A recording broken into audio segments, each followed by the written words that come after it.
Welcome to the Austin Method, where we help you develop the skills of square dancing. This is 113 trade. We're going to go to the definition. Surprise! All right, starting formations for trade are pretty much almost anything. You can have mini waves, you can have couples, you can also have non-adjacent dancers trading. Trading is a whole family, but because we are in the one couple and one couple only, there's a lot of formations we can't do trade with at this point. So we'll be readdressing that when we get to the two couple stuff.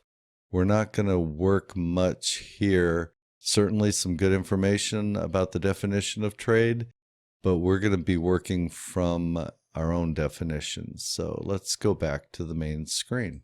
There are three types of trades: mini lines, mini waves, and remote trades. We're going to cover the first two here.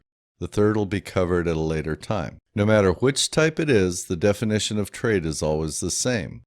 Two dancers exchange places by walking forward in a semicircle to end facing the opposite wall they were facing. If they meet during their semicircle walk, they pass right shoulders. The easiest trade is from a mini wave.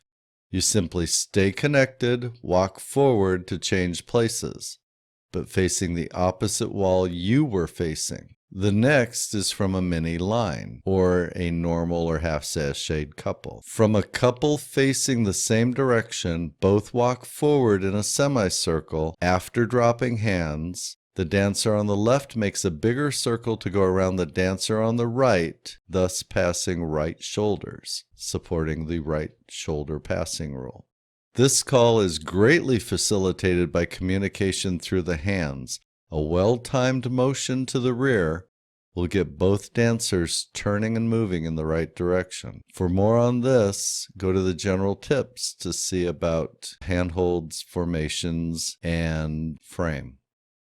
Sometimes you will hear just the word trade, and sometimes you'll hear partner trade. They mean the same thing. Sometimes it's called after there's some active dancers and the caller doesn't want the active dancers doing something.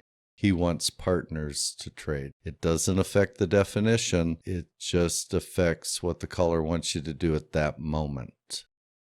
In this particular dance sequence, we only have the partners trading from normal couples.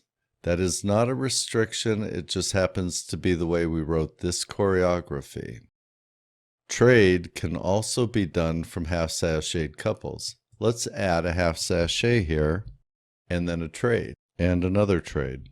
So you can see that from normal couples, the girl is making the small circle to the inside. After the half sashay, the girl is making the big circle to the outside, and the boy is making the small circle to the inside. So very important. It will come up in the reviews that you're doing it from half sashayed, but we just don't happen to have it in this sequence. Another way to practice this is something we recommend anyway. Occasionally, if you normally dance the boy part, dance the girl part, and if you normally dance the girl part, dance the boy part. Switch roles.